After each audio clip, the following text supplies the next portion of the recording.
Kemudian berikutnya, yang berkaitan dengan sholat berjamaah itu ada 2 poin.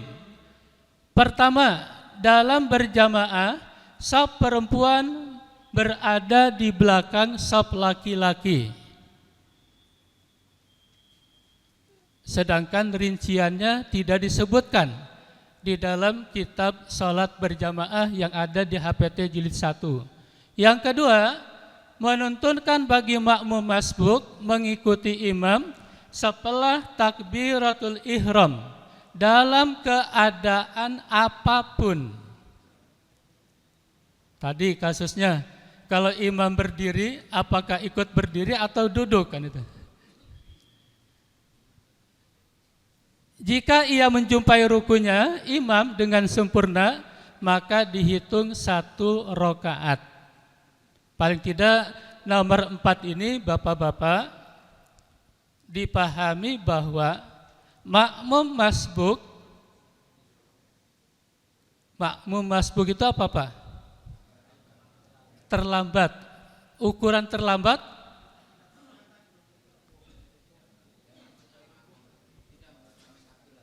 tidak bersamaan dengan tidak mengikuti takbiratul ihramnya imam. Bukan terlambat 1 rakaat. Makmum masbuk, makmum yang datang tidak mengikuti takbiratul ihramnya imam. Maka ada yang terlambat tidak mengikuti takbiratul ihram itu ketika imam sedang membaca doa iftitah. Imam mungkin membaca Al-Fatihah. Imam mungkin sedang membaca surat. Imam kemungkinan ruku, sujud dan lain sebagainya. Itu semuanya masbuk, tapi aturannya berbeda-beda. Ketika makmum masbuk, apa yang dilakukan? Yang pertama, menempati tempat yang kosong, kemudian melakukan takbiratul ihram dan mengikuti apa yang dilakukan oleh imam. Apapun gerakan, posisi imam ikuti. Misal, imam ruku, ikut ruku. Imam sujud, ikut sujud. Takbiratul ihram, kemudian sujud. Imam duduk tasahud awal. Takbir, duduk tasahud awal. Imam tasahud akhir, takbir, duduk tasahud akhir. Yang sering dipertanyakan, bagaimana apa yang dilakukan oleh makmum masbuk ketika imam sedang tasahud akhir? Apakah tasahud akhir posisi bagi makmum masbuk atau tidak? Jawabannya nomor 4. Menirukan apa yang sedang dilakukan oleh imam. Kemudian yang kedua, hitungan 1 rakaat menurut pemahaman Muhammadiyah itu apabila makmum masbuk itu sempat mengikuti rukunya imam dengan sempurna, masih membungkukkan punggungnya. Kalau imam sudah menegakkan berarti sudah tidak sempurna. Selama masih ruku maka dihitung 1 rakaat. Itu nanti akan muncul pertanyaan kan itu. Nah, ini di HPT jilid 1. Bagaimana HPT atau putusan yang berikutnya? Nah, saya sampaikan kepada Bapak sekalian, saya menghitung berapa kali sosialisasi ini sudah disampaikan. Kalau saya secara pribadi, saya menyampaikan di pengajian malam Selasa yang dikelola oleh pimpinan pusat Muhammadiyah Masjid Tabligh. Di situ ada beberapa kali dan bisa dilihat di YouTube.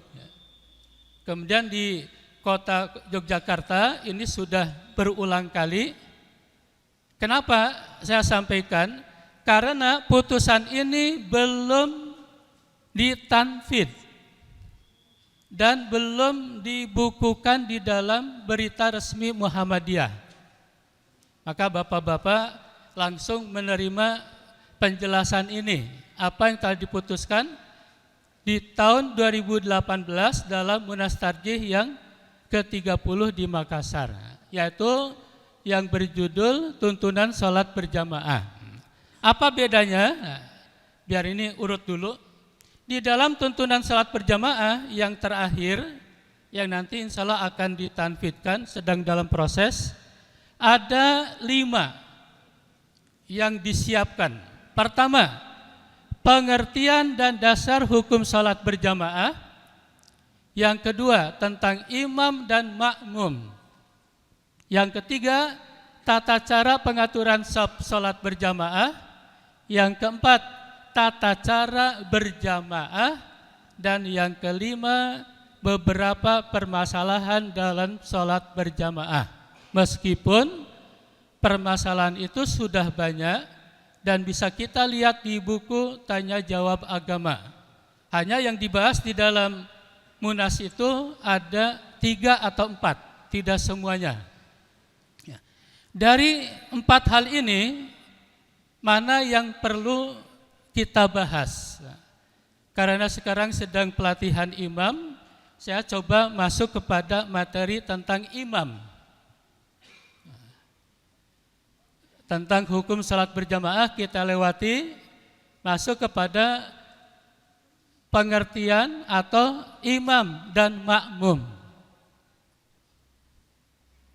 Di dalam salat berjamaah ada yang disebut imam dan ada yang disebut makmum.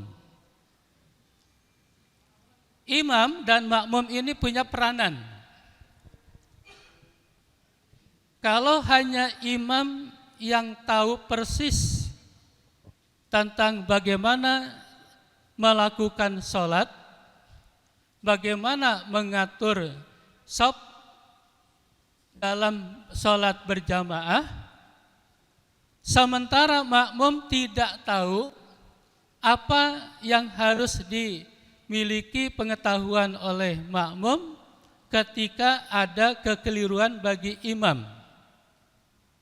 Bahkan mungkin yang sering terjadi ketika imam menginstruksikan agar shafnya itu diluruskan, makmum bermacam-macam.